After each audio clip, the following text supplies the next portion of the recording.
وبيتقال لي من ناس في اهله انت هتقدري تقفي قدامه؟ انت قده؟ هو انت ليكي خال ولا عم ولا حد يوقفلك؟ هياخد منك ولادك ومش هيصرف عليكي وهيبهدلك وانت مش هتقدري عليه. لا ازاي يعني ايه؟ انا يقولوا لي انت فاكره نفسك في اوروبا؟ يعني انت فاكره نفسك في اوروبا؟ يعني مستحيل ان يكون الضمان الوحيد العصبة. الضمان الوحيد عشان الست تحفظ حقوقها وتحفظ كرامتها وما تظلمش ان يبقى لها عصبة، اخ واب طب اللي ملوش عصبة، اللي ملوش حد يدافع عنه، هنا بقى يأتي دور المشرع ودور التشريع بوجود ضمانات تضمن لكل طرف حقه. في هذه الحالات الضمان الطلاق، انت تنفصل وانا انفصل وكل واحد فينا يدور بقى على حياة جديدة. شعور الراجل بوجود طلاق وان ممكن الست اللي هو بيظلمها او هو بيسيء استخدام سلطاته او واجباته حقوقه معاها، بيسيء استخدام حقوقه معاها، شعوره بقى وجود طلاق لا يخليها هدي شوية. ممكن اللي انت بتظلمها دي تبقاش مراتك، فيبدأ يعني في نوع من الردع ليه يردعه. لكن وجود الضمان ان مش ممكن تنفك عني، طب ما يخليه يسيء استخدام الحقوق بتاعته. يعني هو بس الست في اوروبا اللي ليها كرامه وفي مصر تاخد بالجزمه عادي؟ يعني جزمه ايه؟ يا ريتها بتاخد بالجزمه، دي بتتضرب بالشوم كمان. انا مش عارفه في كده يا جماعه. ارجوكوا شيروا الفيديو ده عشان حقي يجي، وده مش هيبقى حقي لوحدي، ده لازم يبقى حق كل واحده. كل واحده تشير الفيديو ده علشان تشوف ان ده انا لو ما خدتش حقي هيبقى كده مع اي واحده تتهان من واحد بيعاكسها في الشارع، من جوزها، من اي حد. يعني ده حق ان احنا نعيش في امان. يا جماعه ارجوكوا، انا بناشد المسؤولين والكنيسه، انتوا فين؟ ما زلت بقول ان المشكله الاساسيه في عدم وجود تشريع يساوي عدم وجود تشريع في المسيحيه يساوي الطلاق. هي دي المشكله الاساسيه. لو وجد هذا التشريع كان هي راحت لحالها وهو راح لحاله والمشكله خلصت. انتوا فين من ده كله؟ طيب اروح لمين؟ محدش فاضيلي وانا مش عارفه انزل من البيت. انا عايزه حد يا جماعه يجي ياخدني من البيت. انا دلوقتي بناشد مسؤول يجي ياخدني من البيت، يبقى قادر يحميني. انا الميكروباصات اللي محمله بلطجيه واقفالي في الشارع، انا قاعده وخايفه انا وولادي ومرعوبين، وامي تعبانه، وامي مريض الضغط، عايزه اروح مريض الضغط وسكر وقلب، وعماله مرعوبه ومش قادره تقف على رجليها من اللي هي شايفاه بيحصل في بنتها، ومحدش عارف يجيب لي حقي. طيب اروح لمين؟ طيب هو ملهوش كبير ومحدش بيقدر عليه. طيب والحكومه فين؟ وحقوق الانسان فين؟ والكنيسه فين؟ ده نفس السؤال اللي انا سألته. الكنيسة فين؟ ايه دور الكنيسة في مثل هذه المشاكل؟ الكنيسة قالت لا طلاق الا لعلة الزنا. طيب دي تتصرف ازاي في المشكلة؟ ده دور الكنيسة، ده اللي افهمه وده اللي اعرفه. ليها حق في هذا السؤال. انا عايزه حد من الكنيسه يتواصل معايا، عايزه الانبا جبريل يتواصل ويشوف يرضيه كده في بنت من بناته يحصل فيها كده. انا بنته،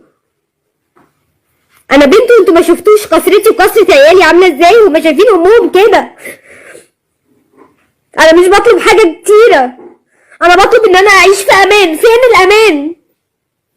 من وجهة نظري انا الشخصية ان الامان في تشريع الطلاق. عرفت بقى ان وجود تشريع يمكن ان يفصل بين الرجل وزوجته في مثل هذه الحالات يعتبر امان. فين الامان وانا مش عارفه اغمض عيني في بيتي؟ فين الامان وهما ولادي خايفين وخايفه انهم ياخدهم مني؟ انا معايا دلوقتي، انا عندي 4 اطفال، هو خد مني واحد اللي هو الكبير سامي، خده كان جاي من الكنيسه، كنت جايباه من الكنيسه يوم الخميس اللي فات بالعجله، فلقيته واقف في الشارع قال لي هقف مع بابا شويه، قلت له تمام ابوك يعني عادي، انا مش همنع ولادي من ابوهم. راح هو خده في العربيه وقال لي انت مش هتشوفي ابنك تاني، يا ترجعي لي يا مش هتشوفي ابنك تاني. وبعدين يا جماعة ابني اتاخد من حضني، والله اعلم هو بيعمل فيه ايه دلوقتي. انا ابني ده كان هو بيمسك عصايه فيها مسامير يضربوا بيها وهو طفل عنده 9 سنين، كان ابني بيقول لي انا عايز اموت، انا عايش ليه؟ انا مش عارفه دلوقتي ايه اللي بيحصل في ابني، بيعمل فيه ايه؟ انا مش عارفه هو ده مختل عقليا ولا ايه الدنيا. يعني انا شايف الحل دلوقتي في ايد الكنيسة، هو اللي يقدر يروح للراجل، يعني رجل دين من الكنيسة يقدر يروح للزوج ده ويتكلم معاه، لاني مش شايف لها حلول تانية بصراحة. من فضلكم يا جماعه شيروا الفيديو ده، انا عايزه حقي،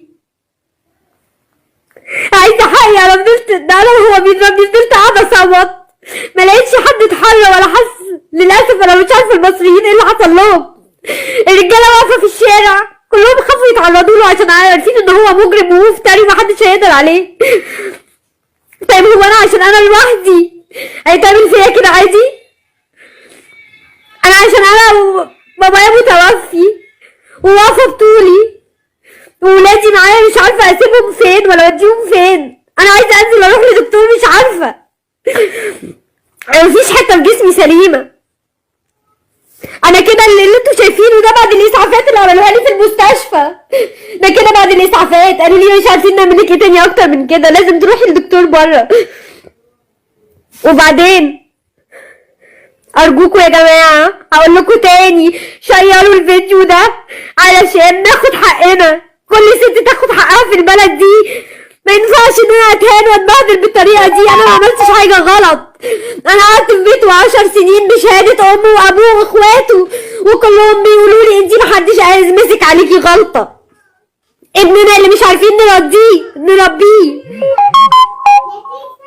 ارجوكوا يا جماعه انا قعدت 10 سنين مطيعه ما بقولش غير حاضر ونعم وبتهان وبتبهدل بسبب الرجعيه والتخلف والكلام الغبي المتخلف بتاع خلي بالك من عيالك، عيالك مش هيتجوزوا، عيالك مش هيبقوا كويسين، انتي مش هتقدري عليه. لا انا هقدر عليه لو انتوا وقفتوا معايا، هقدر عليه لو لقيت حد في البلد دي يجيب لي حقي، هقدر عليه لو الكنيسه وقفت معايا وساعدتني. يعني ايه الكنيسه تقول مفيش طلاق ويرضيكوا اللي حاصل فيا كده ده؟ يعني ايه مفيش طلاق وانا عايشه مع واحد مختل عقليا؟ طيب احموني منه، انا قاعده في بيتي مفيش امان، انا قاعده في بيتي متوقعه اي حد يجي يكسر البيت عليا. انا الميكروباصات اللي مليانه بلطجيه واقفه تحت البيت. ما تسيبونيش، انا اختكم حتى في الانسانيه لو انتوا ما تعرفونيش. انا متبهدله بعيالي. انا شايف ان الاستغاثة اللي هي بتقولها ديت او اللي هي بتناشد الناس بيها سببها عدم وجود تشريع ياخد قرار سريع وحل سريع لمثل هذا الزوج اللي بيستغل سلطته الزوجية ويظلم الطرف الآخر. في ظل وجود تشريع زي الطلاق كان زمان الحوار اتحل من زمان. ده رأيي، والحمد لله على تشريعات الإسلام، وربنا يهدي الحال.